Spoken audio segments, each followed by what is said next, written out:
Perubahan geopolitik Timur Tengah yang bikin cemas Amerika. Ayo kita lihat. Dulu masih state lawan state, ya. Sekarang udah bukan state bang, tapi kelompok kayak Hamas, kayak HTS, ya dan lain sebagainya, itu berhasil menumbangkan kekuatan besar. Berarti ini udah bukan by design lagi ya. Maksudnya kalau dulu misalnya semuanya tuh negara waktu dikolonisasi, jadi negara Arab dikolonisasi kan itu kan by design. Iya. Konfliknya pun by design. Benar. Gitu kan? Iya. Sekarang berarti ini di luar dari desain-desain itu. Ini lagi ada upaya mengocok ulang perjanjian Sykes-Picot bang. Ya kan? Menarik. Sykes-Picot saat itu yang berupaya untuk membagi-bagi wilayah Syam, wilayah Timur Tengah, ini milik apa? Inggris, Prancis, ya dan lain sebagainya. Sekarang dikocok ulang bang oleh kekuatan-kekuatan kelompok Islam dan mereka berhasil. Ya. Kalau kita lihat case yang terakhir ini, orang mengatakan Gaza babak belur, di infrastrukturnya habis, tetapi dalam perang jangan lupa bang, pihak yang menang dan pihak yang kalah untuk melihatnya itu mudah bang, yaitu siapakah pihak yang menyodorkan syarat ya, untuk gencatan senjata dan pihak yang kalah itu memenuhinya bang.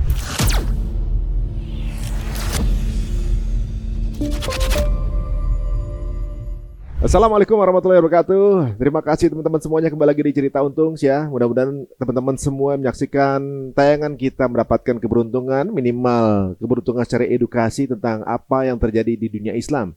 Dan terima kasih untuk segala support dan juga dorongan terus menyemangati kita ya. Walaupun mungkin berada di menyebarkan informasi ini nggak semudah waktu kemarin-kemarin atau sebelum-sebelumnya, karena mungkin ya kita mesti punya platform video sendiri nanti. Mudah-mudahan teman-teman kita yang punya, insya Allah kedepannya akan lebih mudah menginformasikan kabar-kabar apapun yang terjadi sama saudara kita.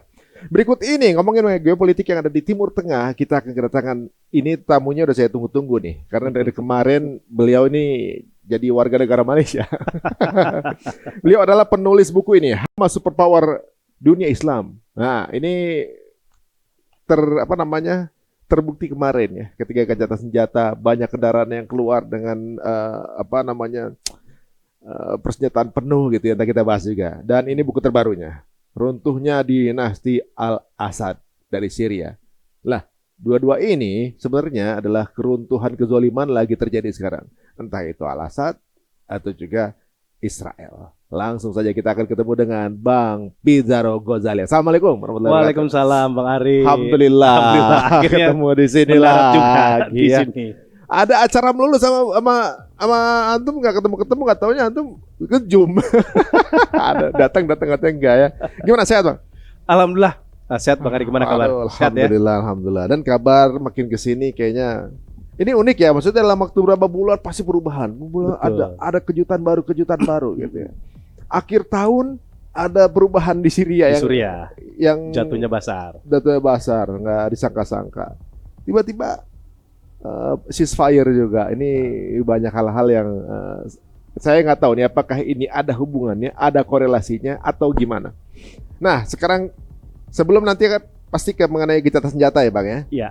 Mengenai runtuhnya Bashar Assad sendiri. Ini sebuah kode baru atau gimana? Ini kan tatanan geopolitik di Timur Tengah lagi berubah nih. Betul. Pandangan Anda gimana? Iya. Ini yang menarik Bang Ari ya. Kalau kita belajar soal geopolitik, selalu itu negara dikalahkan dengan negara. Negara dengan negara ya? Iya, perang kan terjadi, perang dunia kan, koalisi negara melawan negara, berhasil dikalahkan. Tetapi ini sekarang berubah. Justru yang mengalahkan sebuah negara diktator itu kelompok Islam yang bukan statusnya state. Jadi state dikalahkan oleh kelompok sekarang. Iya. Kan logikanya sebuah negara yang kuat itu kan nggak mungkin dikalahkan oleh sebuah kelompok. Ya. Dia harusnya dikalahkan juga sesama negara. Tetapi geopolitik sekarang itu udah nggak kayak dulu lagi. Bashar Assad yang kita mengetahui dia berkuasa 25 tahun kalah dengan Hayat Tahrir Syam yang itu hanya sebuah kelompok. Jatuhnya ormas nih? Jatuhnya ormas. Oh, dia kan bukan negara. Oh iya benar juga. Ingat loh ya. Bukan negara loh. Waktu Afghanistan kemarin itu kelompok juga bukan? Itu kan Taliban sama, kelompok juga. Taliban, anak-anak pelajar gitu ya. Anak-anak pelajar ya, menjatuhkan rezim Afghanistan yang didukung oleh Amerika Serikat. Kayak gitu ya. Ini juga sama nih konteksnya sekarang di Suriah. Ini menarik. Ini mengubah pandangan orang soal teori geopolitik. Saya kan sekolahnya S3HI Bang, Ya, ya hubungan internasional. Selama ini kan selalu ya ini kelompok NGO, ormas yang nggak ada apa-apanya lah melawan kekuatan global. Dan Assad jangan lupa dia didukung Putin, superpower. Ya satu dulu Amerika, ini Iya. Rusia. Dan dua blok yang selama ini menghegemoni dunia dan mengatur percaturan politik internasional, baik secara hukum maupun tata kelolanya. Kayak Dewan Keamanan PBB kan, ada Rusia, Amerika, ada Prancis, Inggris dan Cina. Tapi yang terjadi belakangan ini itu mengubah eskalasi semua. Bahkan itu mengejutkan semua orang. Rusia berhasil tumbang. Ya. Bayangkan ya. Rusia tumbang maksudnya gimana? Ya Rusia kan membackup Bashar Assad. Oh di sini Di Suriah. Di Suriah tumbang. Di Suriah. Oke. Ya, dia membela Bashar Assad. Dan sekarang itu kan Putin itu banyak kemudian diragukan komitmennya terhadap koalisinya. Banyak sekarang koalisi-koalisi negara yang bersama Putin takut jangan-jangan gue diasapkan, ditinggalkan begitu saja. Oh ini mirip kayak perasaannya Ukraina sama Amerika dong? Iya, ya, karena Ukraina merasa ditinggalkan Amerika sama nih. Amerika sama. Gitu. Nah ini juga gitu kan. Dan makanya Putin tuh sekarang kan juga dilema nih. Saya mau meninggalkan Suriah tapi udah kandung banyak invest di situ. Ini Putin ya ketika Bashar Assad dia ke Moskow itu dimarah-marahin sebenarnya sama pemerintahan Suriah. Lu gimana sih? Sama HTS saja kalah. Kayak gitu. Bahkan kan Putin sempat beberapa hari, nggak tahu sampai sekarang itu juga belum kedengaran Putin bertemu langsung dengan Bashar Assad di Moskow. Oh, sampai belum ketemu walaupun dia sudah di Rusia juga. Di Rusia juga. Belum mau ketemu atau gimana? Iya kan ada rasa marah dong, wajar sebagai sekutu. Dan Rusia udah banyak invest di Suriah. Sekarang terjadi perubahan rezim. Padahal dia sama-sama ini posisinya pemimpin negara nih dulu nih. Iya ya kan? Negara. Dan ada di satu negara nggak ditemuin. Iya, ya sudah sangat kecewa sekali. Apalagi emang berbagai macam saran dan masukan dari Rusia itu kan tidak dijalankan oleh Bashar Assad. Mungkin itu kali. Kemudian akhirnya ketika jatuh ditinggal aja gitu. Dan pasukan Assad itu tunggang langgang di gelanggang perang. Dia lebih memilih menyerahkan senjatanya dan membuka seragamnya pakai seragam sipil ketimbang berhadapan dengan kelompok Islam, HTS seperti itu. Kelompok Islam berarti bukan Islam ya? Iya, ini kan pemerintahannya Bashar Assad ya kan. Selama ini kan kita mau tahu ini aliansinya kelompok Syiah. Ya, aliansi dari Iran, dari Hizbullah ya, dan juga dari negara-negara yang lainnya gitu ya. Yang tadinya mereka sangat superpower, sekarang akhirnya berhasil dibalikan oleh HTS. Dan ini terjadi salah satunya karena gini. Di internalnya Suriah, di internal pendukung Bashar, ini juga ada banyak yang kecewa sama Bashar Assad. Bayangkan Bang, Suriah itu negara yang hancur-hancur secara ekonomi, tapi kita lihat Bashar Assad tuh mobilnya Lamborghini. Iya. Pas kemarin di gelandang ya. Digeledah sama masyarakat kan. Istrinya itu Asma Assad, tasnya Louis Vuitton. Ya kan. Dan udah pisah deh, cerai juga. Oh, alam. Ya, saya nggak tahu tuh ya. Tapi ini akhirnya para tentara-tentara memilih mundur karena mereka tuh hidup miskin. Menurut investigasi ya misalkan di sebuah media itu tentara Assad hanya digaji $30 per bulan. Masya Allah. Atau kalau kita hitung 500.000, 450 sampai 500.000. Nyawa loh itu Pak taruhannya. Nah itu dia, makanya ketimbang mereka berperang, kalah, mati, mendingan mereka mundur. 500.000 doang. Iya, itu kan. Nah sekarang makanya sama pemerintahan baru Suriah, gaji PNS dan aparat dinaikkan 400%. 400%. Itu baru 2 juta lagi. Iya, itu juga baru 2 juta. Tetapi relatif lebih bagus ketimbang zaman Assad. Dan yang membantu pemerintahan baru Suriah untuk membiayai PNS itu Qatar. Nilainya mau tahu Bang berapa? Per bulan? 2 triliun. Ih, per bulan? Per bulan. Qatar tuh baik banget ya. Iya. Baik banget ya, dia bantu Palestina, bantu Syria sekarang. Pegawai-pegawai PNS-nya di Gaza juga selama ini dibantu sama Qatar. Boleh juga tuh negara kecil tapi punya uang ya. Gitu kan, selama ini uang Suriah itu, uang APBN Suriah itu kan dirampok sama Assad. Dirampok ya. Dan bahkan Assad membangun hotel-hotel mewah atau apartemen dan tempat-tempat mewah, rumah-rumah mewah di Moskow. Bukan di Syria. Bukan di Suriah. Emang sebenarnya dia mungkin ya negara kalau yang megang itu ada latar belakang pengusaha gitu ya mungkin. Itu negara dianggap sebagai korporat kali ya, bagaimana ya? Yang dihitung bukan kesejahteraan rakyat tapi untung ruginya gitu ya. Gitu. Banyak kok negara kayak gitu ya. Ya Allah. Ya, teman-teman semua yang sekarang gajinya di bawah UMR ini masih ada nih Bapak. Masukkan Syria masih lebih menderita. Jadi bersyukur aja sekarang kita nih. Gitu. Terus kemudian jadi sekarang ini posisinya pemerintahan Syria backupnya bukan dari Rusia lagi. Bukan dari Rusia. Siapa nih? Tapi secara umum kita bisa melihat yang selama ini membackup pemerintahan baru Suriah itu Qatar dan Turki. Qatar dan Turki ya. Dan ini makanya mengubah eskalasi geopolitik Timur Tengah pada hari ini. Ya. Banget ya. Ya, dan menarik, banyak pengamat memprediksi Suriah paling hanya sekitar 1-2 minggu akan seperti Libya setelah jatuhnya Gaddafi. Ya, itu kan perang antar faksi, perang saudara, ya, bunuh-bunuhan, tapi itu tidak terjadi Bang di Suriah. Udah lewat ini sebulan. Udah lewat sebulan.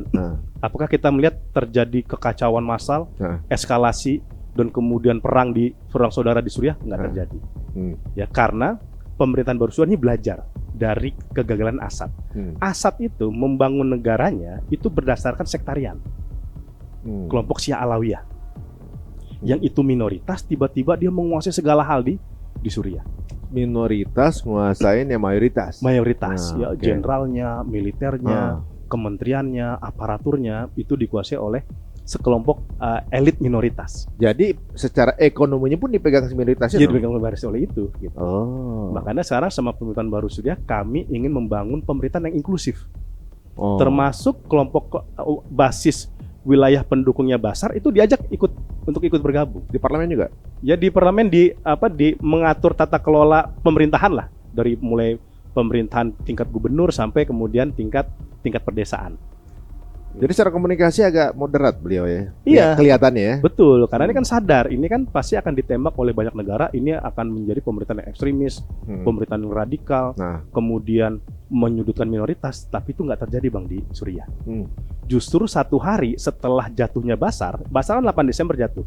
9 Desember kelompok HTS ini, pemerintahan baru Suriah ini menemui basis pendukung yang Bashar di Latakia.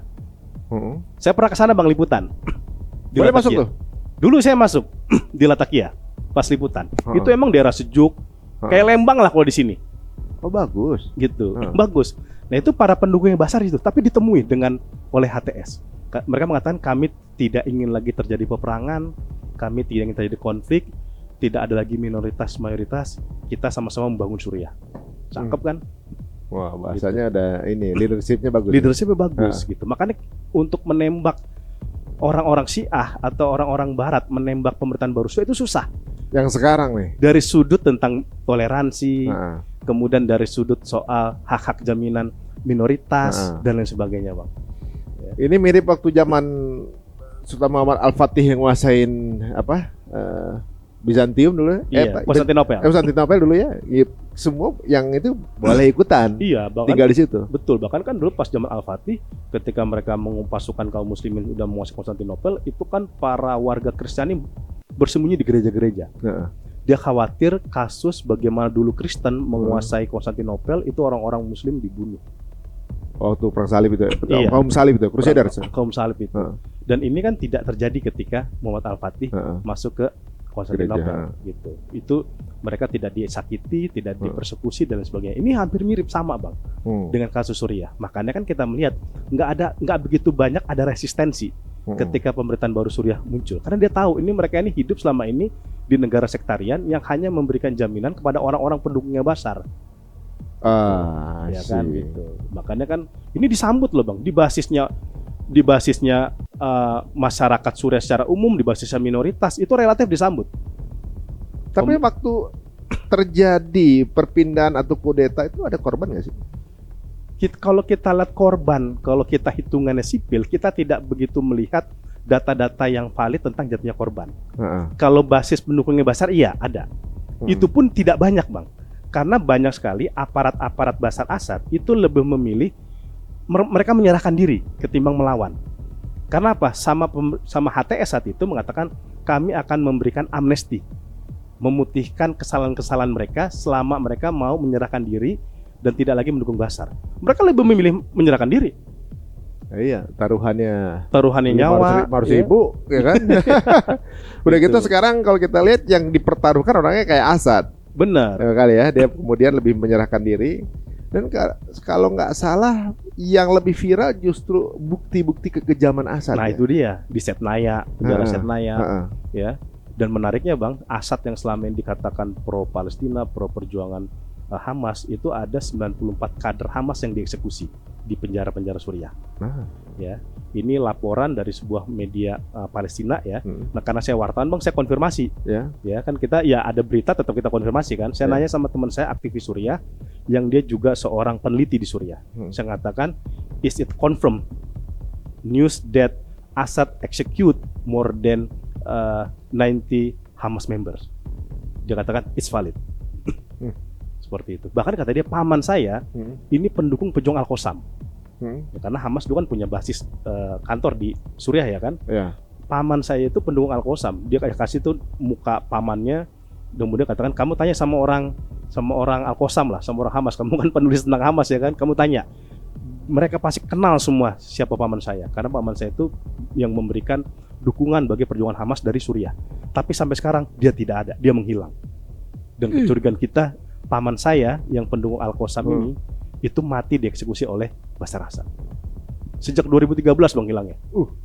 Ya udah pasti nggak ada kebanyakan. Sudah pasti nggak ada. Dan kalau kayak gini nih kan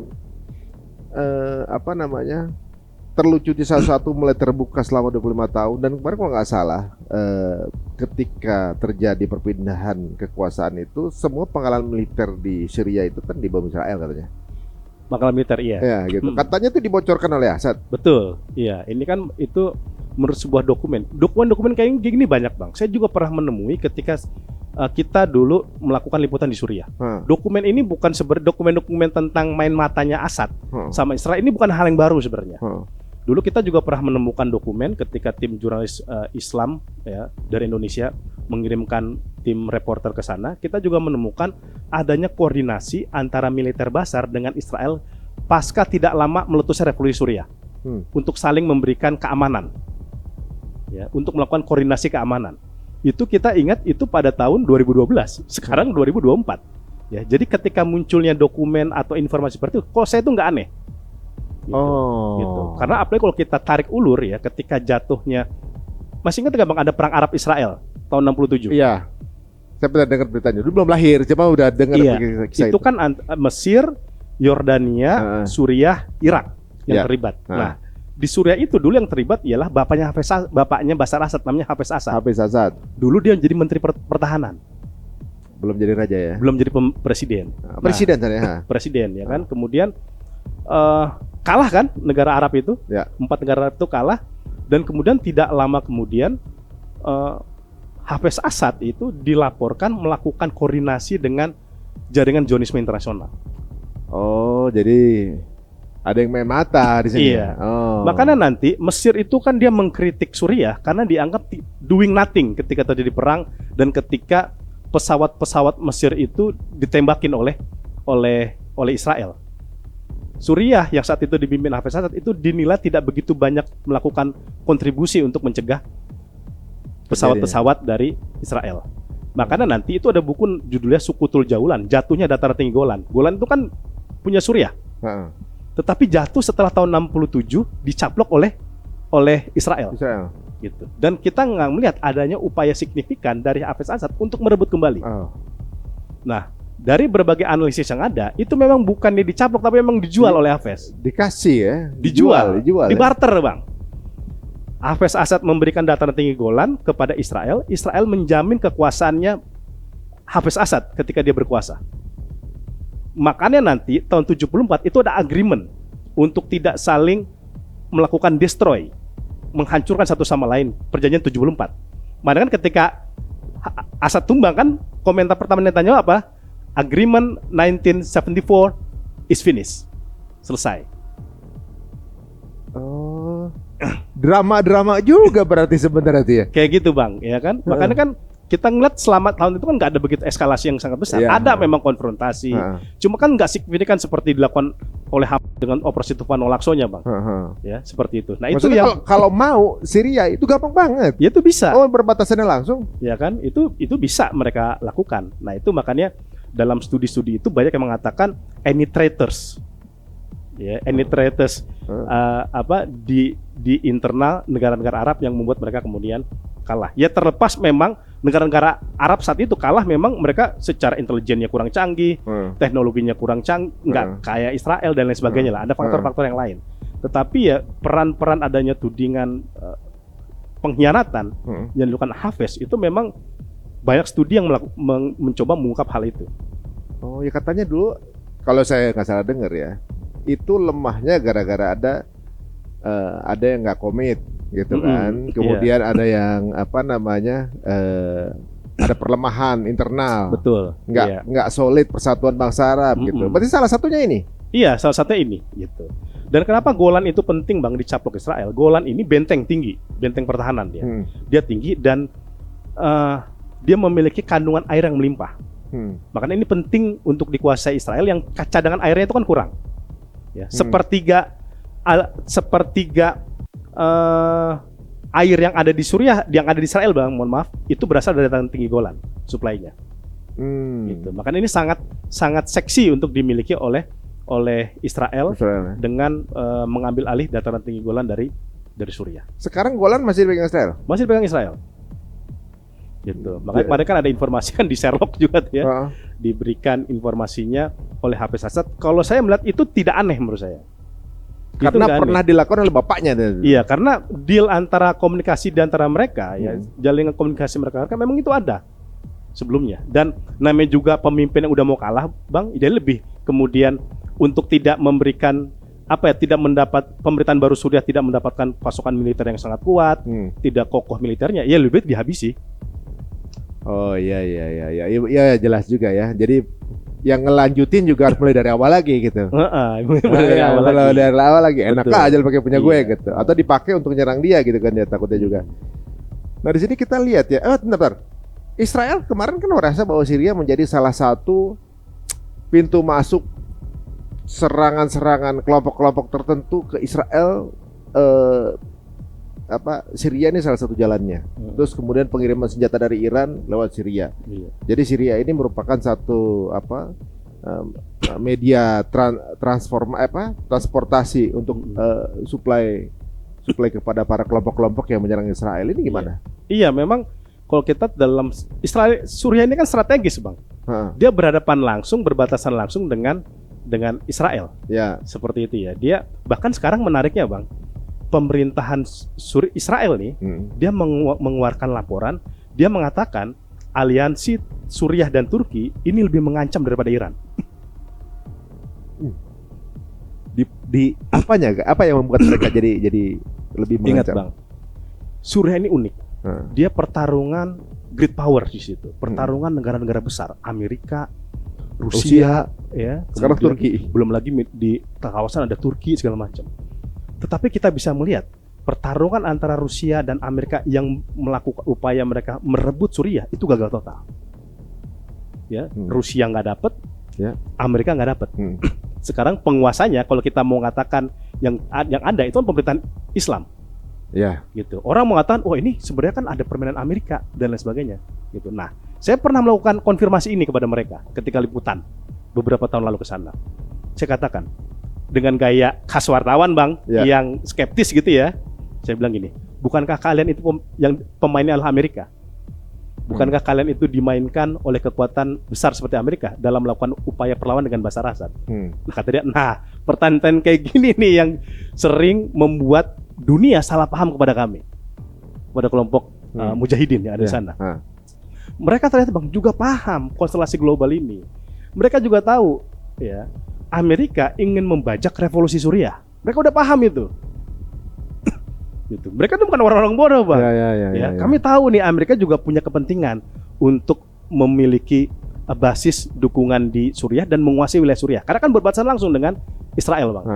Ya, Palestina terjajah, ya, berbatasan langsung. Gitu. Kami bukan orang bodoh. Makanya kami memang pernah didekati. Ya kami pernah kemudian dibujuk rayu ya, tapi itu tidak melemahkan perjuangan kami. Siasah aja dia maksudnya dia. Jadi maksudnya play along aja gitu. Iya. Nah, ini terbukti, Bang. Saya tesis S2 saya soal Suriah soalnya. Ya, tentang konflik Suriah gitu. Saya mengamati betul detail demi detail perjanjian negosiasi gencatan senjata di Suriah.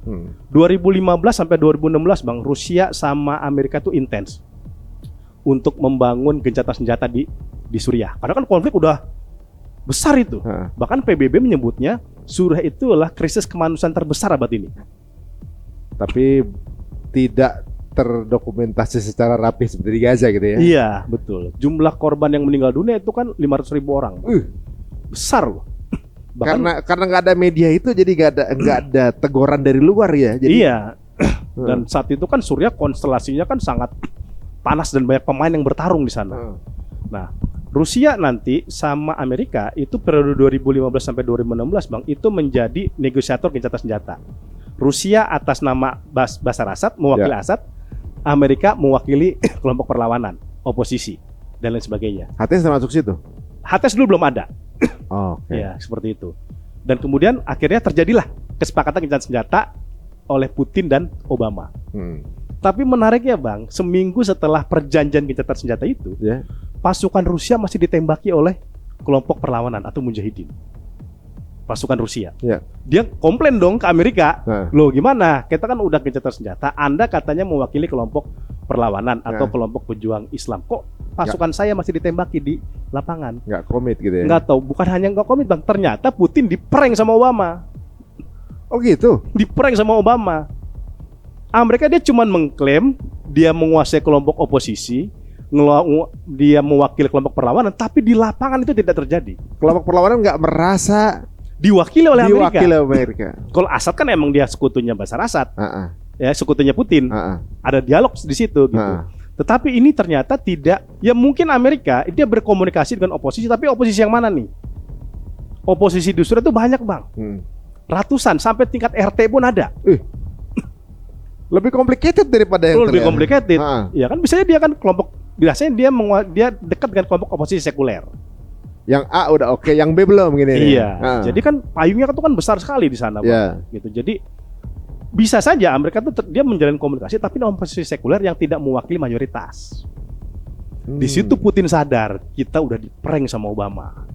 Dan akhirnya Putin menyadari ternyata pas diteliti oleh Moskow, oleh Rusia, kelompok-kelompok perlawanan Islam ini ternyata lebih dekat kepada Turki. Itu disadari tahun? Nggak lama setelah terjadinya gencatan senjata di Suriah pada tahun 2016 antara Rusia dengan Amerika. Nggak berapa lama. Karena apa, Bang? Turki itu pertama secara mazhab itu sama-sama Sunni. Ya. Ahlus Sunnah dia. Nempel lagi ya? Nempel lagi. Dan secara perbatasan itu dia dekat, langsung nempel. Kan Turki Selatan berbatasan dengan Suriah Utara. Gitu. Dan Turki kan selama ini dia banyak mendukung warga Suriah, menjadikan tempatnya sebagai tempat pengungsi, disekolahin, bahkan dibiayai. Makanya sekarang pejabat-pejabat Suriah itu alumni Turki rata-rata. Oh, disekolahin sama Turki sih. Zaman dulu kan dia pengungsi, dia sekolah di Suriah, di Turki. Menlunya aja itu kan alumni Turki. Menlu Suriah itu. Disitulah kemudian Rusia berbalik badan. Nah, kemudian dekatlah sama Erdogan, bikinlah forum dialog untuk gencatan senjata, ya Astana meeting dan lain sebagainya, seperti itu ya. Seperti itu, Bang. Makanya kalau ada yang mengatakan pasukan para pejuang Suriah itu digerakkan oleh Barat, menurut saya itu gugur dengan teori ini, Bang. Dengan kejadian ini. Gitu. Jadi tapi di sini berarti posisinya Rusia itu sekubu dengan Turki atau gimana? Tidak, bukan sekubu, tapi dia mitra dialog, Bang. Mitra dialog aja untuk mencapai kesepakatan gencatan senjata. Itu kan juga bukan hal yang mudah, Bang. Walaupun berkali-kali Rusia itu udah sama Turki sudah sepakat membangun zona anti perang atau zona demilitarisasi misalkan di Idlib, tetapi serangan masih dilakukan oleh Assad dan juga oleh Rusia. Karena nanti di kesepakatan itu, Bang, dikecualikan untuk upaya memerangi ISIS dan Al-Qaeda. Dalam kesepakatan itu. Lah, Assad kan bisa aja bilang kan, oh itu oposisi itu sebenarnya dia Al-Qaeda tuh, padahal itu ISIS tuh. Kan bisa dia ngeklaim kayak gitu. Padahal itu bukan. Cari pembenaran, Cari legitimasi. Ya. Itu makanya nanti 2018 Bang udah dibangun zona anti perang lah gampangnya. Zona demilitarisasi, tetapi serangan itu masih intens dilakukan Rusia dengan Assad dengan alasan memerangi ISIS. Berarti mirip-mirip kayak apa? Cari alasan sih sebenarnya ya. Cari alasan ya. Gitu. Sama seperti WHO tuh kalau pandemi itu berarti boleh buat WHO gitu kan, kayak gitu mirip-mirip gitu kan ya. Iya. Oh gitu. Memang polanya mirip-mirip ya di mana-mana ya. Sama aja kayak Israel dengan Gaza kan gitu juga. Iya. Cari alasan pembenaran untuk boleh ngelakuin itu dengan alasan yang bagi dia benar. Benar gitu. Itu berapa tahun yang ngelakuin itu? Ya itu kalau kita hitung Bang ya dari 2018 yang ada kesepakatan zona anti perang itu sampai ya itu nanti sampai ya 2024 itu kan beberapa pekan sebelum terjadinya operasi untuk menjatuhkan Bashar itu kan masih terjadi serangan Bang oleh Assad dan oleh Rusia. Ketutupan tapi yang berita Gaza ya. Ketutupan sama berita Gaza, makanya Assad itu juga memanfaatkan operasi Tufan Al-Aqsa itu untuk menyerang warga kaum muslimin yang ada di Suriah. Karena perhatian internasional semua kan di operasi Tufan Al-Aqsa. Iya. Mana kalau kita lihat juga menarik ya Bang, kita nggak melihat adanya statement yang vulgar disampaikan Bashar Assad mendukung operasi Tufan Al-Aqsa. Iya. Kita nggak ngelihat. Yang vulgar, yang speak up gitu Bang ya, seperti kita nggak ngelihat. Karena Assad kecewa dengan Hamas mendukung perjuangan Mujahidin Suriah. Oh, tapi statement? Iya, itu disampaikan di belakang layar. Hamas itu ngomong gitu? Iya. Ini analisa secara global Bang ya, mengatakan bahwa Assad ini udah kadung kecewa. Kan Hamas diusir tahun 2012 dari Suriah. Tadi kan kantornya di Damaskus.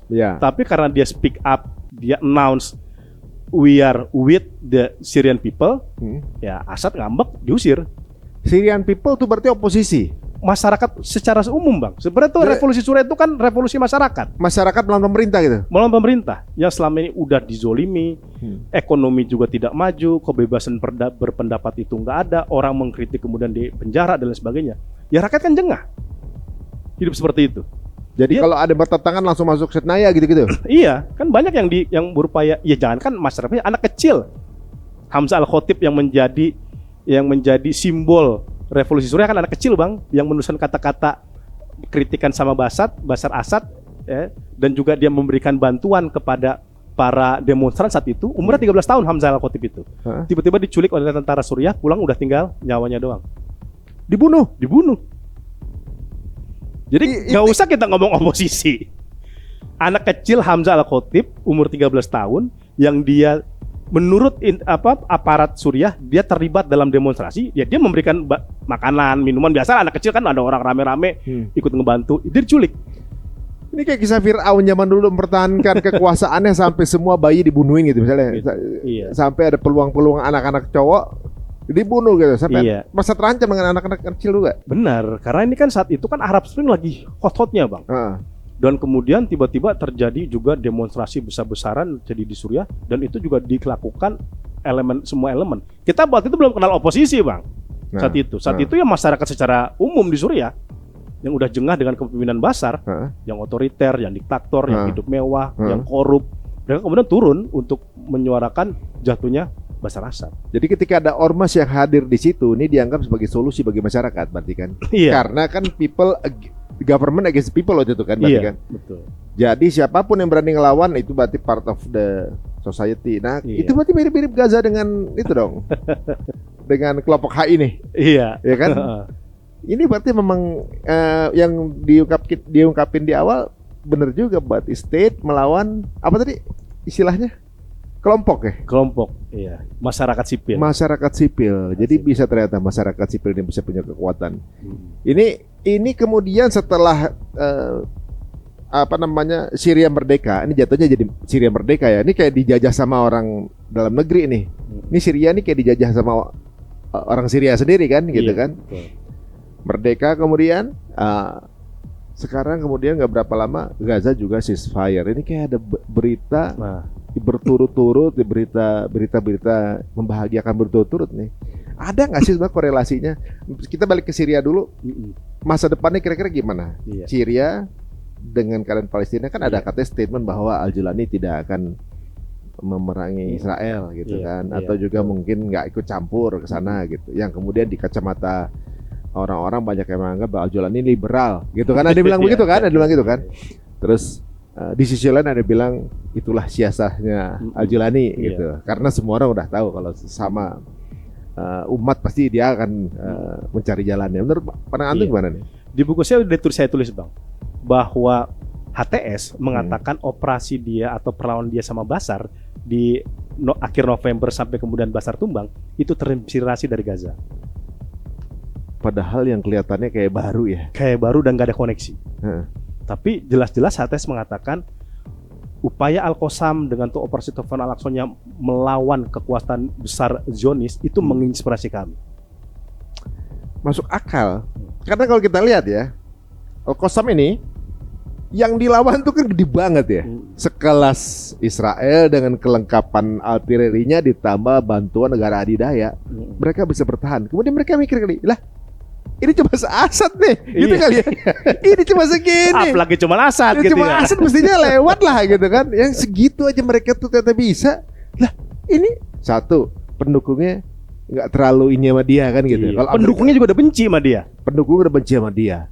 Dia sendirian ini, gitu kan? Ini kesempatan dia sendirian gitu. Ditambah dia ada backing dari Turki. Iya. Gitu. Itu tadi saya katakan Bang. Sekarang geopolitik itu berubah Bang. Dulu masih state lawan state, ya. Sekarang udah bukan state Bang, tapi kelompok kayak Hamas, kayak HTS, ya dan lain sebagainya. Itu berhasil menumbangkan kekuatan besar. Berarti ini udah bukan by design lagi ya. Maksudnya kalau dulu misalnya semuanya tuh negara waktu dikolonisasi jadi negara Arab dikolonisasi kan itu kan by design. Iya. Konfliknya pun by design. Benar. Gitu kan? Iya. Sekarang berarti ini di luar dari desain-desain itu. Ini lagi ada upaya mengocok ulang perjanjian Sykes-Picot, Bang. Ya kan? Sykes-Picot saat itu yang berupaya untuk membagi-bagi wilayah Syam, wilayah Timur Tengah, ini milik Inggris, Prancis ya dan lain sebagainya. Sekarang dikocok ulang Bang oleh kekuatan-kekuatan kelompok Islam dan mereka berhasil ya. Kalau kita lihat case yang terakhir ini orang mengatakan Gaza babak belur, di infrastrukturnya habis, tetapi dalam perang jangan lupa Bang, pihak yang menang dan pihak yang kalah untuk melihatnya itu mudah Bang, yaitu siapakah pihak yang menyodorkan syarat ya, untuk gencatan senjata dan pihak yang kalah itu memenuhinya Bang. Dunia juga tahu yang memenuhi Israel. Iya. Yang ngasih syarat pasukan Al-Qassam. Pasukan Al-Qassam. Gitu. Ini terjadi upaya mengocok ulang perjanjian deklarasi Balfour, Sykes-Picot dan lain sebagainya yang dilakukan oleh para pejuang-pejuang yang ada dari Gaza. Makanya saya katakan dengan segala hormat saya dengan negara-negara muslim yang lain Bang, superpower dunia Islam hari ini ya Hamas. Iya. Ini bukan Antum nih sebelum mereka nih. Sebelum ini terjadi udah lama. Ya saya udah melihat gitu ya bahwa ya kita lihat Bang, perang Arab Israel aja itu 4 negara Arab itu hanya 6 hari kalah mereka loh. 6 hari perang Arab Israel. Negara-negara aja 4. Itu negara-negara besar di Arab, Mesir, Suriah, Yordania, Irak. Lagi-lagi nanti Lebanon sebagai supporting. Ya, seperti itu. Itu hanya 6 hari, Bang. Kalah 6 hari. Kalah lawan ini kecamatan. Lawan negara yang di backup sama adidaya dan bertahan hampir 500 hari. Insyaallah. Genosida. 500 hari. Ya kan? Udah gitu ketika kemarin diumumkan ceasefire, keluar semua pasukannya, mobilnya lengkap, senjatanya lengkap gitu kan. Dan udah pakai drone nggak kelihatan gitu. Iya. Dan itu mengejutkan Israel. Itu media Israel kan bilang kemana aja 1,5 tahun punya senjata atau punya alat penyayang. Jadi katanya bukan cuma ngelihat. Mereka yang nggak kelihatan juga kelihatan, gelombangnya berasa. Iya.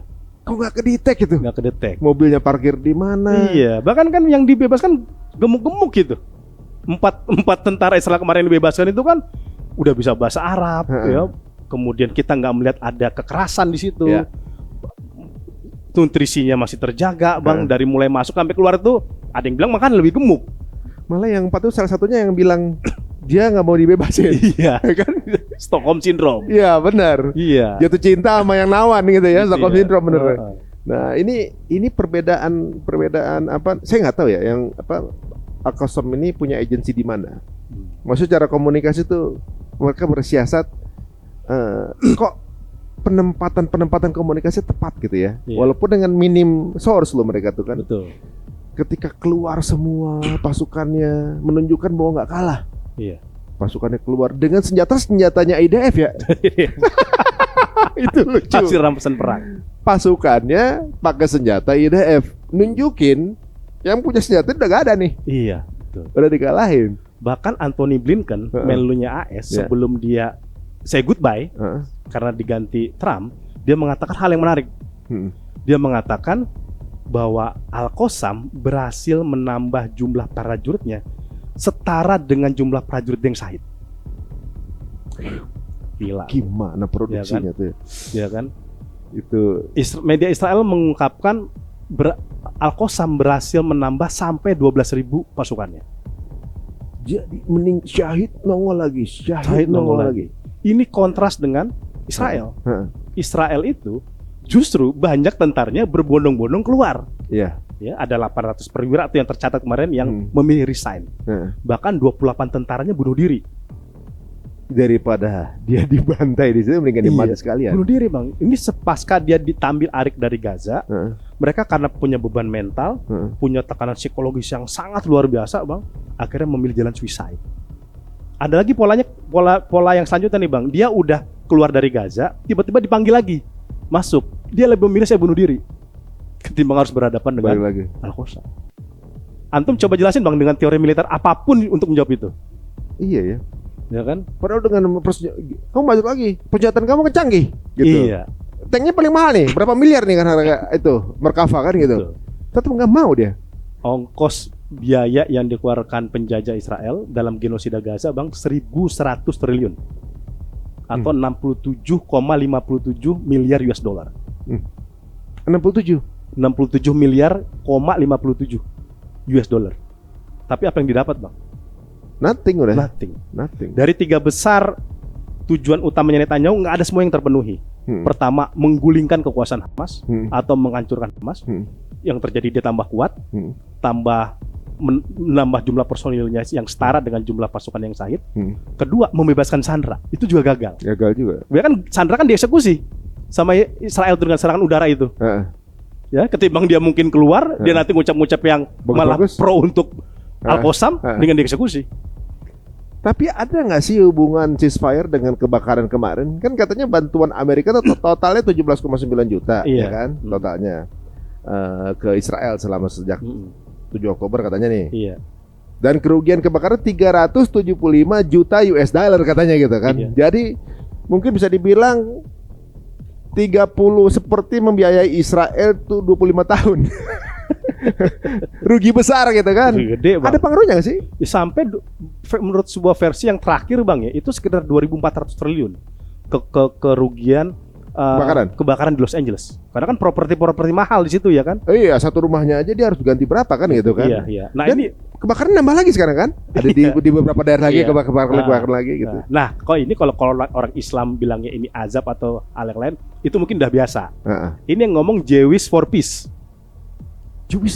Jewish for Peace. Jadi kan ada kelompok Yahudi anti Zionisme tuh di Amerika ya. Natera Karta. Jewish for beda sama Natera Karta nih. Natera Karta kan yang lain. Ini Jewish for Peace cabang New York. Oh. Ya, dia udah mengatakan ini karma karena Amerika mengeluarkan spending money yang begitu besar untuk mendukung penjajahan. Mereka sendiri yang ngomong. Yang ngomong Jewish for Peace nih.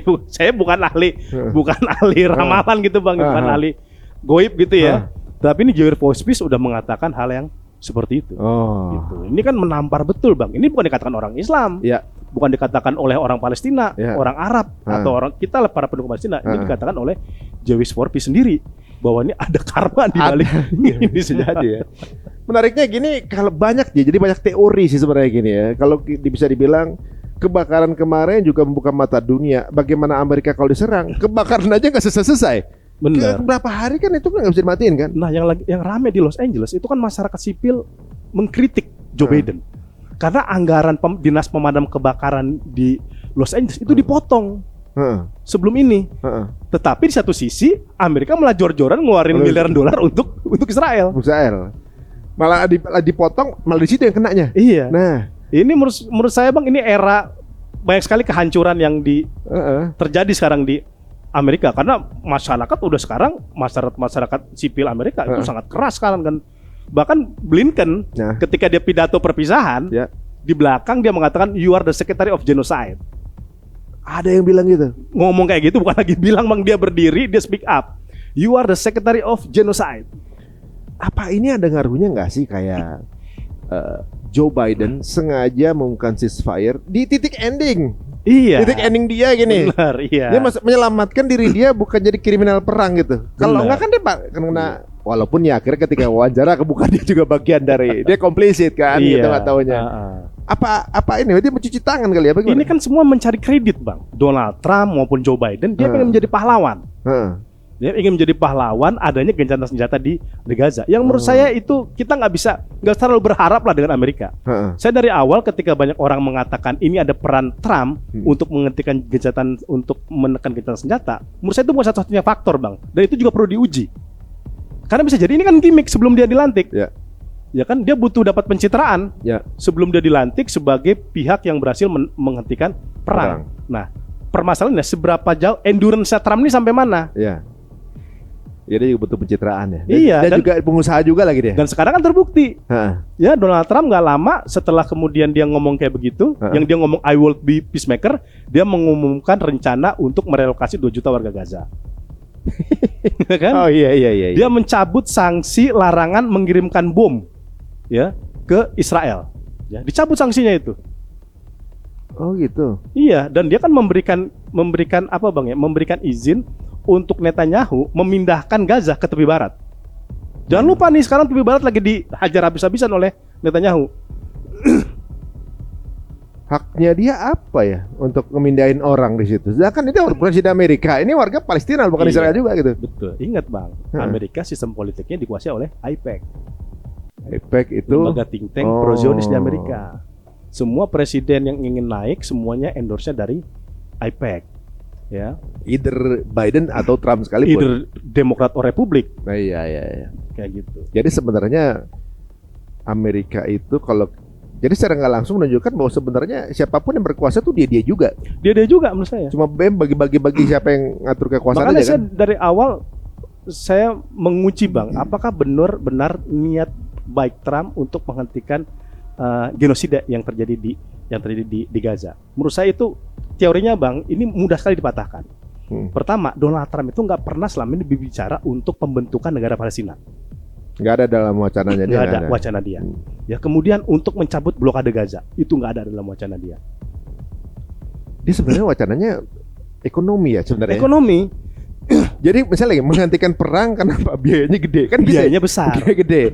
Terus daripada lu matiin penduduk Gaza, pindahin aja kan gitu. Berarti itu genos, itu namanya ethnic cleansing juga. Ethnic cleansing. Secara diplomatis ya. Bernie Sanders, senator independen Amerika, udah mengatakan it is ethnic cleansing.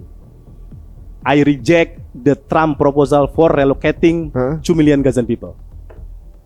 Apa sih pentingnya bagi mereka Gaza harus dikosongin, direlokasi? Apa sih sebenarnya? Karena Bang, Hamas ini visinya ini kan membebaskan Palestina. Oh jadi ada agen orang bilang nggak ada urusannya sama agama. Bagi mereka ada berarti dong. Ini di buku saya kan udah dikatakan oleh kepala departemen politik Hamas di Gaza, Dr. Basim Naim, bahwa operasi Tufan al-Aqsa walaupun ragam mereka ada di Gaza, tujuan mereka adalah membebaskan Baitul Maqdis. Ya saya pernah dengar dilakukan tanggal itu karena ada operasi Muka Aqsa di tanggal-tanggal berikutnya yang udah kemudian nggak jadi gara-gara itu kan. Iya, dan ada kan ini kan mereka melancarkan operasi Tufan al-Aqsa ini karena juga ada upaya untuk menguasai Masjid Al-Aqsa, menguasai tepi barat dan lain sebagainya. Ada 5 faktor yang dikatakan oleh Dr. Ada di yang mana nih? Yang ini apa ini? Di sini. Ini. Di sini. Guys, tinggal cari aja ya. Kalau nggak add IG-nya, DM langsung, beli sama orangnya langsung. Biar bisa dikasih tanda lahir ya, tanda tangan. Jadi itu yang membuat Donald Trump ingin mengusir warga Gaza. Karena ini warga Gaza ini akan menjadi alamat bahaya dan akan menjadi kiamat bagi penjajah. Orang nggak ada yang mikir Bang. Ini kan tadinya Netanyahu ini dia kan berpikir dia kan gagal menghancurkan Hamas, tapi dihancurkan semua infrastruktur. Ya. Di Gaza itu hampir 90% infrastruktur itu habis agar membuat warga Gaza berpikir saya tidak ingin kembali ke Gaza karena we lost everything. Ya. Nggak ada lagi, nggak ada Sekarang lagi. yang pulang kampung itu kan cuma pengen lihat tanahnya aja, Bang. Udah nggak ada puing-puingnya mungkin. Iya. Tapi apakah warga Gaza itu menyerah? Enggak. Ada nggak yang demo Hamas di Gaza? Ada yang minta Hamas malah disambut ya. Malah disambut dia mengatakan apa? Kami memberikan penghormatan kepada Brigadir Izul Qassam yang bertempur melawan kekuatan Zionis. Netanyahu ini salah baca, Bang, melihat warga Gaza sekarang. Bukan dia aja, semua salah baca. Semua orang salah baca. Iya. Dipikir dibunuhin akan bikin takut. Iya, enggak gitu ya. Nah, ini yang membuat Trump terpikir untuk merelokasi. Karena kalau ini terus terjadi, ini tinggal nunggu waktu sebenarnya, Bang. Ya, Netanyahu kayak Assad. Ih. Ya, kalau dari penjelasan antum ini jelas banget ya. Netanyahu udah nggak punya pegangan apa-apa. Udah nggak ada pegangan. Ini kalau Amerika berhenti danain aja, selesai itu. Seperti berhentinya Putin mendanai Bashar Assad. Nah, kemarin ini kan banyak yang nggak setuju dengan keputusan ceasefire itu kan, ya kan? Iya. Karena mereka nggak punya gigi mundur. Semestinya itu nggak ada jalan mundur loh. Iya. Mau ngapain jalan mundur? Udah begini, udah berapa juta, udah berapa triliun itu habis tuh. Habis. Iya. Nah, kalau mundur habis gitu jatuhnya gitu. Tapi kan ternyata di pemerintahan itu sukses perpindahan kekuasaan ini butuh panggung pencitraan. Dan panggung pencitraannya itu ceasefire. Ini kadarullah ya. Tiba-tiba Allah mungkin ngasih momen seperti itu ya mau nggak mau mereka ceasefire. Yang berubah pemerintahan negara orang, dianya nggak dapat supply. Udah gitu ceasefire ini mungkin banyak yang berpikiran bahwa oke lah kita okein dulu ntar kita serang lagi. Pikir begitu ya. Iya. Tapi mata dunia langsung berubah kan? Iya. Ini kalau dia nyerang habis juga tuh. Habis. Tambah aja lagi tuh dua-duanya Iya. tuh. Nggak Amerika, nggak Israel.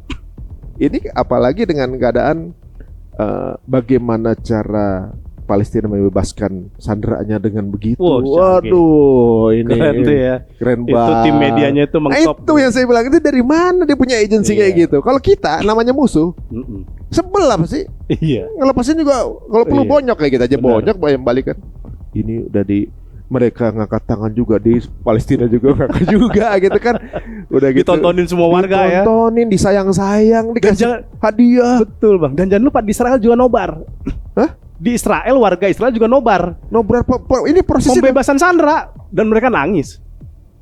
Perbedaannya. Nangis mereka itu. Perbedaannya siap daerah yang pihak mana yang evil, pihak mana yang sesuai dengan orang-orangnya Tuhannya itu. Iya. Mereka banyak yang akhirnya kejadian itu banyak yang bikin orang mualaf juga. Betul, gitu. Bang. Ini ya. Ini membedakan banget ya. Pakai akhlak ya. Iya. Padahal Hamas nggak pernah datang ke Australia, ke Jepang, yang beberapa orang situ mualaf gitu ya. Kan nggak pernah mereka itu datang. Jadi nggak perlu siar jauh-jauh. Mereka coba ngelakuin aja. Media sendiri yang nyebarin sendiri tuh. Iya. Masya Allah, luar biasa. Apalagi nih belakangan ya ketika orang Gaza pada balik lagi. Iya. Itu media-medianya termasuk saya ngeliat tweetnya Ben Gvir. Oh, Ben Gvir, Itamar Ben Gvir. Mantan Menteri Keamanan Nasional. Marah-marah kan. Marah-marah.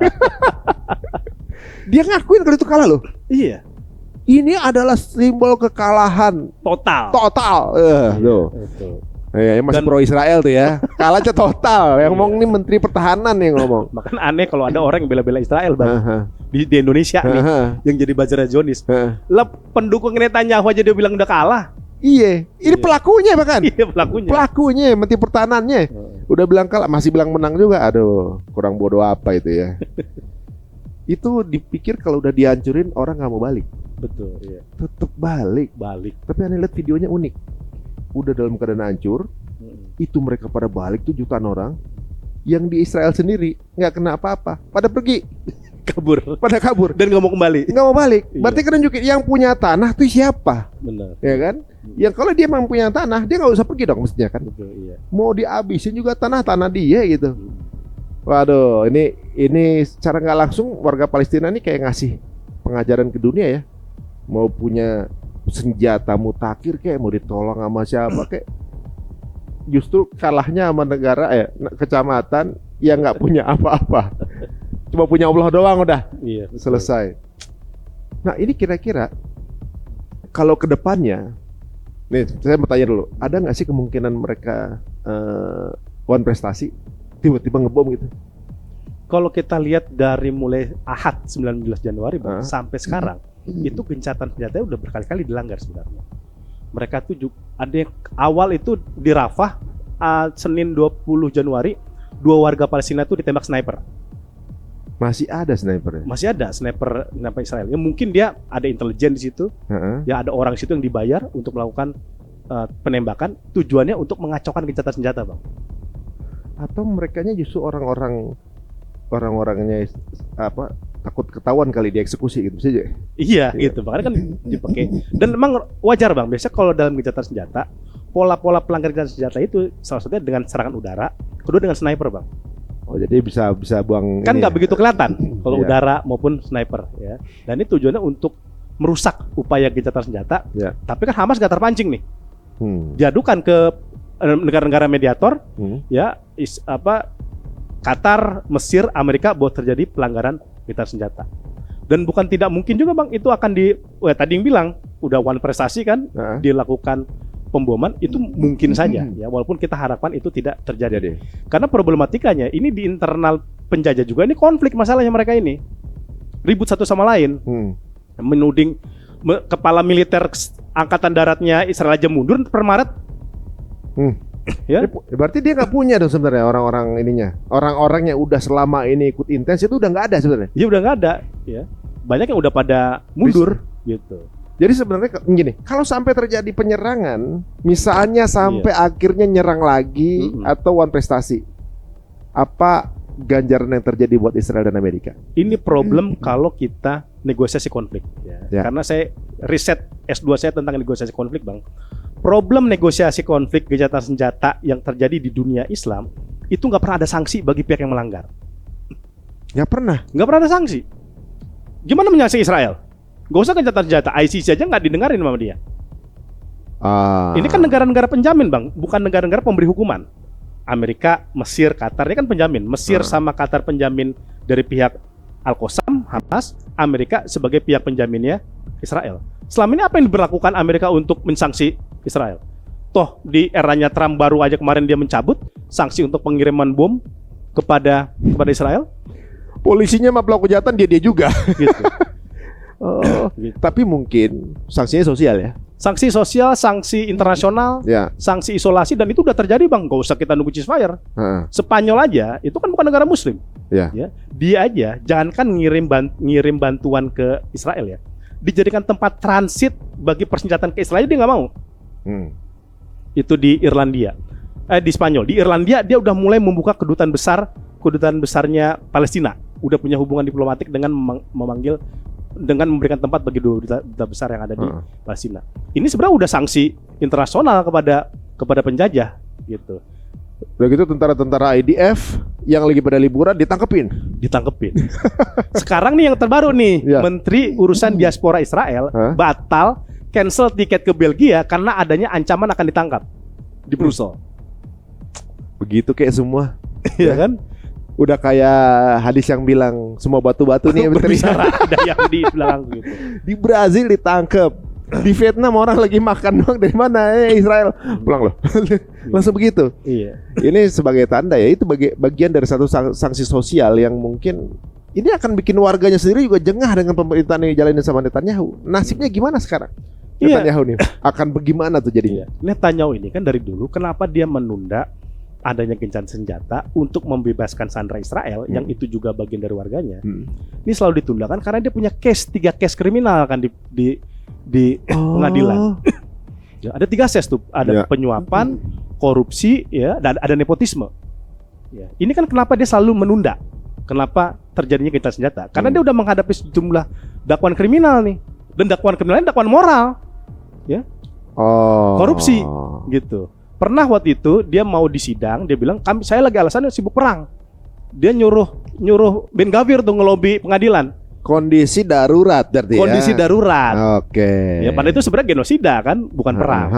Dan menariknya per hari ini, Bang, dia kembali disidang. Per hari ini. Per hari ini. Syukurin. Nah, biarin aja itu. Biar rasa gitu ya. Setelah terhenti lama. Berarti kondisi ini dimanfaatkan oleh oposisinya. Betul. Untuk ngelontorin dia nih lagi sekarang nih, ngejatuhin dia. Pasti kan ya namanya perebutan kekuasaan kan. Iya. Tapi bagus lah berarti kondisinya kayak gitu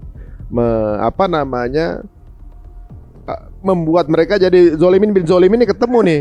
Iya. Tapi kemarin sebenarnya ini kan saya pernah dengar juga nih ada sebuah teori yang mengatakan upaya Netanyahu untuk nyerang Lebanon, nyerang Syria atau Iran itu upaya untuk membuka perang dunia di daerah Timur Tengah. Iya. Untuk kemudian bisa playing victim bahwa terjadi konflik, ada alasan untuk Amerika ngirim senjata buat pertahanan. Iya. Apakah begitu? Iya, itu awalnya. Awalnya seperti itu, Bang. Tapi sekarang Amerika udah mikir 2 kali, Bang. Nggak punya duit lagi. Iya, udah bilang, udah lu nggak usah nyari macam-macam lagi lah. Ini urusan Gaza aja gue udah pusing. Oh. Biarannya Biden. Ya kan, ini urusan Gaza aja gue udah pusing. Lu mau buka kan, makanya kan Netanyahu kan dilarang untuk melakukan konfrontasi dengan Iran secara terbuka. Ya, karena pertama ini juga akan membuat eskalasi konflik semakin besar, Bang. Ya, sedangkan di Gaza aja ini perhatian dunia internasional udah begitu kuat. Ya, gitu. Makanya sekarang ya Trump juga mungkin ya dia masih mendukung, tapi ke depan itu mungkin udah ada hal-hal yang tidak lagi bisa lagi jor-joran. Karena anggaran dia juga terkeruk. Los Angeles. Ya, belum lagi dia nih Donald Trump lagi isu migran Kolombia. Ya, ini lagi ribut sekarang sama presiden Kolombia nih. Soal dia ngusir migran. Belum lagi dia compete sama Cina. Jangan lupa, Bang, sekarang hak paten itu yang ada di dunia sekarang mayoritas dikuasai oleh Cina.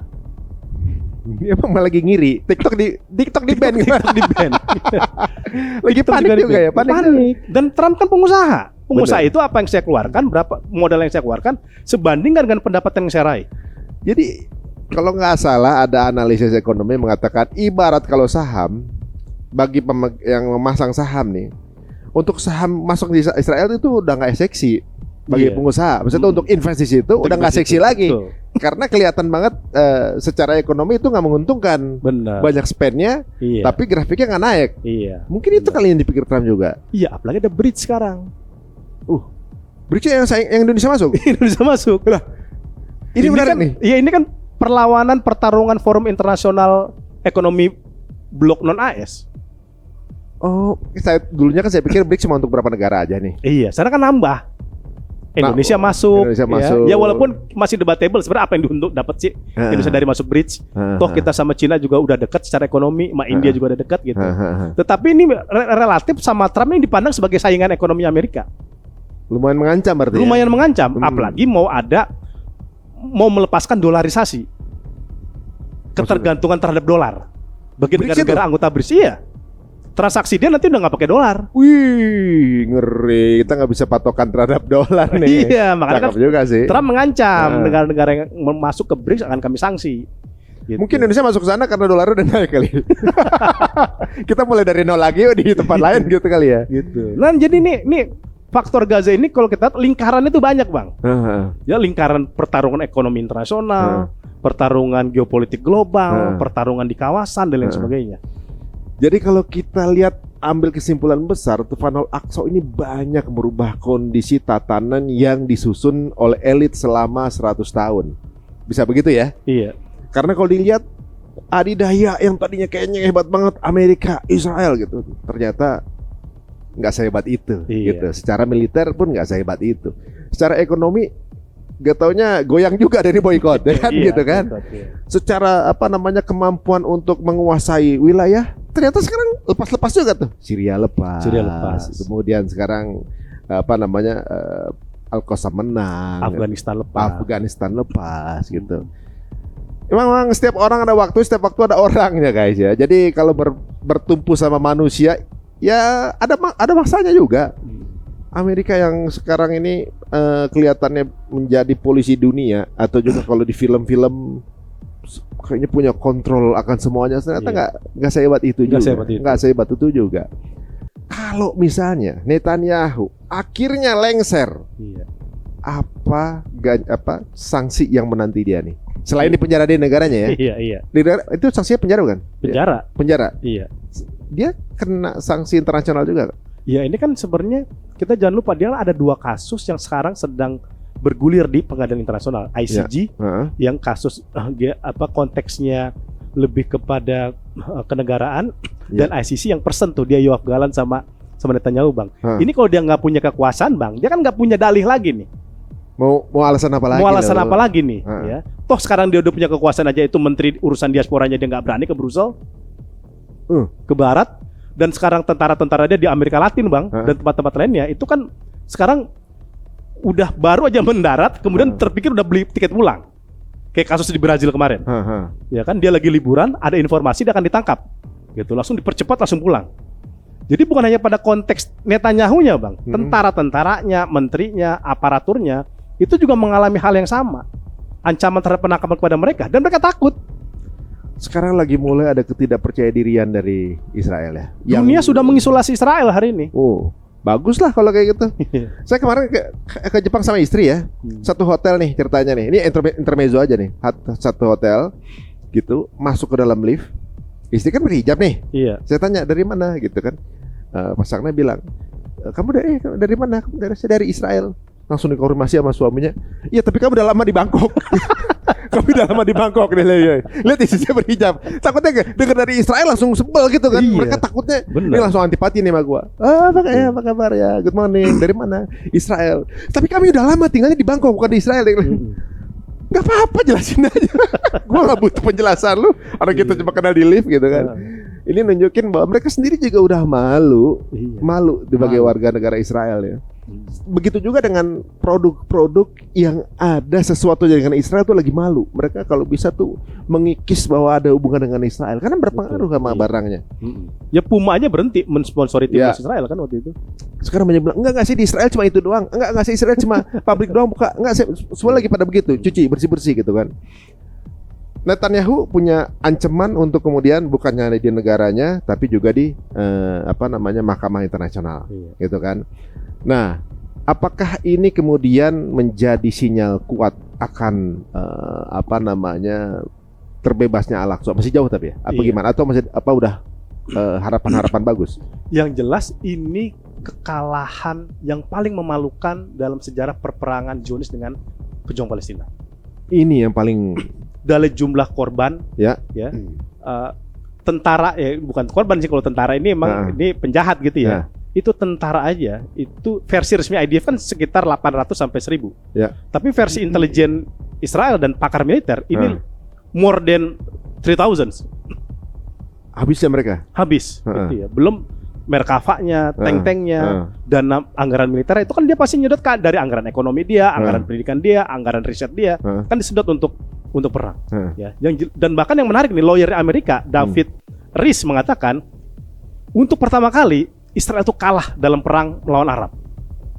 48 dia menang ketika Nakba, 67 perang Arab Israel, 73 melawan Israel, lawan Mesir, sekarang dia kalah. Itu ditulis di Times of Israel, menariknya. Aduh, saya mau tuh ngeliat mau capturein tuh biar paham orang-orang ya. Dan di sini kita bisa ngelihat ya bahwa gugurnya pasukan Al-Qassam juga nggak sebanyak matinya IDF ya kan? Betul, iya. Kalau ada pun ya yang ketangkep, misalnya pasti mereka akan mencoba mencari tahu di mana posisi, pasti akan disandra, disiksa. Untuk ngasih tahu di mana markasnya kan? Sampai sekarang kan nggak ketemu. Maksudnya mereka juga masih nggak tahu gitu. Kalau dipikir mereka sekarang ini dengan peralatan canggih masih bingung bagaimana sih sebenarnya konsep peperangan yang dimiliki pasukan Al-Qassam kan. Pakai drone mobil nggak kelihatan, pasukan kagak ada gitu kan. Tapi pas lagi terakhir nongol segitu banyak. Banyak ya. Udah 1,5 tahun ada di bawah tanah. Yang ngirim makanan siapa? Yang di atas aja nggak punya makanan, masa yang di dalam bisa makan? Kan nggak mungkin kan gitu. Itu caranya gimana? 2, buang airnya gimana? Logistik, sanitasi, ini adalah konsep peperangan modern yang nggak dimiliki mereka yang punya persenjataan modern. Kita juga ada yang tahu ya. Iya. Dan mereka sengaja. Sekarang saya mau tanya, pemimpinnya siapa sekarang? Kan nggak pernah ada statement lagi tuh. Iya. Dirahasiakan. Justru dengan pemimpin yang dirahasiakan menang. Menariknya bahwa justru setiap dokumentasi dari mereka justru menjatuhkan harga diri mereka. Ketika mereka mengeksekusi Bapak Yahya tuh, itu malah jadi pahlawan dunia. Habis. Belakangan keluar dokumenternya yang cuma pakai kerudung doang sama kayu jalan-jalan begitu kan. Yang dibilang katanya tinggal di tempat mewah, dia turun perang itu. Keren banget. Dan nggak takut. Dan sekarang ada disanding dalam video Bang Yahya lagi turun di medan perang sama Netanyahu lagi lari ketakutan. Lagi lari ketakutan ada di bunker ya kan? Iya di bunker. Aduh, malu-malu. Sekarang disandingin tuh sama netizen tuh. Dan itu menampar penjajah, ya. Memalukan muka militernya Israel yang kadung mengatakan mereka tentara terhebat di dunia. Ya. Dan ternyata diruntuhkan semua mitos itu oleh pejuang Al-Qassam. Iya, Gitu. Dan ada bang report dari internalnya Israel yang mengatakan upaya mereka melakukan propaganda menjudutkan Al-Qassam habis dengan blunder mereka memposting video Bang Yahya. Bang Yahya. Kok bisa ya orang drone-nya, pilot drone-nya sampai masuk ke dalam, ngelihat, dia ngelempar gitu prosesnya jebret, dan dia posting. Tadinya kan dia pengen pikir gini bang, oh ini menunjukkan, oh ternyata pemimpin lu kalah nih, udah gua eksekusi nih seperti itu untuk menjatuhkan moral para pejuang. Ternyata malah bikin kebalikannya dengan lemparan tongkat kayu itu merubah, cuman tongkat doang padahal merubah semuanya. Ternyata dia bertarung sampai di titik darah penghabisan. Dan dia membantah klaim penjajah bersembunyi di bunker, menjadikan warga sipil sebagai tameng, Sandra sebagai tempat berlindung dia. Itu semua tidak terbukti. Nggak ada langsung, itu hoax. Berbalik semua. Tangan yang satu udah buntung, punya tinggal satu, masih buat ngelempar, gitu kan. Justru malah membuat para pasukan Al-Qassam merasa kepengen meninggal dengan cara itu malah. Iya. Coba teman-teman, dengan metode pembangkit semangat yang seperti apa lagi selain syahid coba. Makanya film-film Amerika tuh kan selalu heroik tuh, kayaknya pidatonya jago-jago banget. Karena untuk ngelawan narasi syahid dan jihad itu kayaknya mereka tuh butuh film yang begitu banyak gitu. Tapi habis begitu aja sekarang ini. Nah, jadi secara walaupun kita belum tahu lihat yang ke depannya seperti apa. Prediksi Bang Pizarro seperti apa ke depan nih? Dengan keadaan geopolitik Timur Tengah seperti sekarang ini. Akankah kemudian Al-Jilani yang tadinya mungkin seperti tidak akan ikut campur, sebenarnya di balik itu semua mereka semua adalah satu daurah yang sama, satu tarbiyah yang sama, jangan-jangan ada sesuatu nggak sih korelasi di antara kejadian semua? Iya bang. Jadi kalau kita lihat sekarang ya, kita nih kadang nggak bisa kita hanya menyandarkan di permukaan melihat situasi. Siapa yang pernah terpikir Assad tiba-tiba jatuh dalam waktu 8 hari? Siapa yang dulu terpikir Tovan Olakso berhasil mengubah geopolitik dunia? Mereka pasti akan ada konsolidasi di bawah. Tidak mungkin enggak.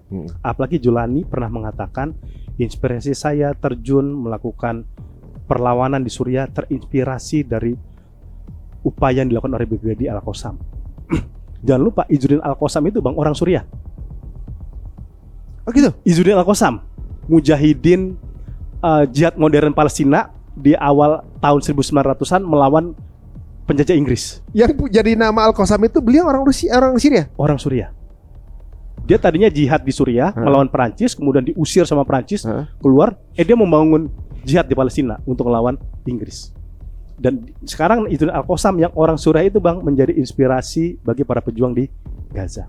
Artinya ikatan Suriah dan Palestina ini bukan ikatan yang terpisah bang.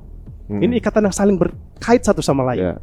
Ya. Dan HT sendiri mengatakan operasi kami saat itu menjatuhkan Bashar, kami banyak mempelajari dari operasi yang dilakukan oleh Tovan Olakso. Bukan sekedar teknis teknologi bang, tapi menyatukan barisan-barisan para perjuangan.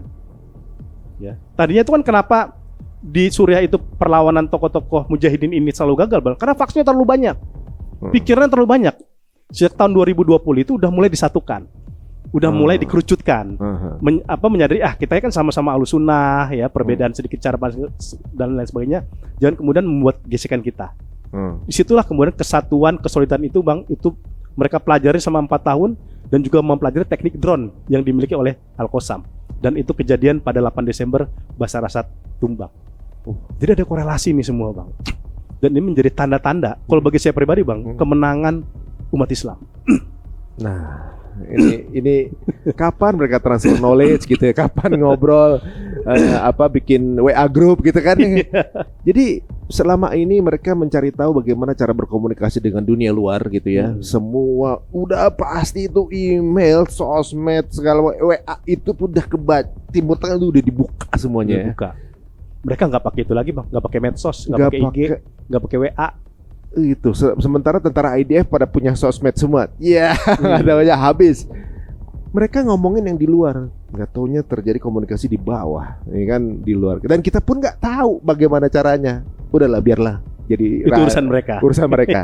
Jadi rahasia mereka untuk kemudian membawa kejayaan umat di masa yang akan datang. Yang mudah-mudahan ini yang kita obrolkan ini menjadi inspirasi buat kita semua bahwa jumlah itu nggak berpengaruh ternyata ya. Ini kayak perang Badar ya. Perang Badar ya. 300 lawan berapa tuh ya? 2000 kalau nggak salah. Ya, makanya ditiru sama 300. Nah, pasukan juga Al-Qassam juga lebih sedikit dibanding gabungan IDF dan juga pasukan Amerika. IDF itu 600.000 Bang. Hah? 600.000. Kemarin itu? Iya, total pasukan IDF itu 600.000. Belum tuh tentara cadangan. Seperempatnya penduduk Gaza itu. Penduduk Gaza. Sedangkan Al-Qassam itu jumlahnya sekitar 15.000 saja. Sekarang masih 12.000. Iya, 12.000 sampai 15.000 lah. Oh. Jauh kan, Bang? Jauh banget. Secara ya. militer, Secara budget militer. juga jauh. Dan waktu kejadian di Syria juga itu number juga kan? Iya. Kalah angka juga kan? Nah, jadi teman-teman kalau sekarang ini jumlah itu ternyata nggak mempengaruhi hasil, tapi tergantung motivasi apa yang ada di dalamnya. Nah, Dan kualitas SDM-nya. kualitas itu. Berarti PR dari setiap umat adalah edukasi. Ya. Ya mudah-mudahan channel ini bagian dari edukasi itu ya. Amin. Nah, aduh jasa kalau nih, Bang, ini banyak membuka pandangan kita dengan apa yang terjadi sekarang ini. Dan ada berapa buku berarti Antum sekarang punya? Sekarang kalau yang terbaru 2 ini ya, Ha-ha. kalau yang lain sebelum itu juga udah ada. Ha-ha. Buku Zionis dan Syiah misalkan.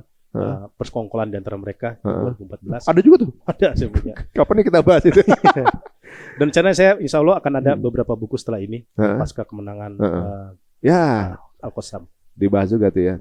Dan teman-teman kalau ingin lebih dekat dan tanya-tanya langsung atau juga mungkin mau ngelihat apa saja yang menjadi pemikiran dari Bang Pizarro, langsung aja add IG-nya Bang, silakan Bang. Ya, di Muhammad Pizarro. Muhammad Ya, Pizarro ya. Gitu. Atau ini mau Pizarro Ghazali apa Muhammad Pizarro sih sebenarnya Iya, kali ini? karena kan kalau Pizarro orang tuh susah nyebutnya, jadi saya tambahnya depan Muhammad Pizarro. Muhammad Pizarro ya. Gitu. Ini bukan franchise pizza kan ya? Nah, saya juga ada podcast Bang di YouTube, Tim Tank Podcast. Tim Tank. Tim Tank Podcast. Kece juga tuh namanya. Ada Iya. Tim Tank dan ada Tim Tank. Tim Tank, iya, Podcast. iya. Silakan di-subscribe dan juga di follow akun beliau dan insya Allah akan mendapatkan insight-insight yang kemudian Amin. bisa membuka wacana kita biar kita juga nggak terlalu insecure gitu sebagai umat muslim. Dan terima kasih waktunya nih Bang. Sama-sama. Mudah-mudahan bisa duduk lagi di sini. Insya Allah Bang Reto, mohon maaf baru bisa sekarang nih. Iya. Semua kita bisa terus komunikasi. Insya Allah. Jadi teman-teman jika dirasa menarik, tayangan ini mau silakan share sebanyak-banyaknya ke circle teman-teman semuanya. Semoga menjadi penyemangat semuanya. Dan sampai ketemu lagi di episode berikutnya. Assalamualaikum warahmatullahi wabarakatuh.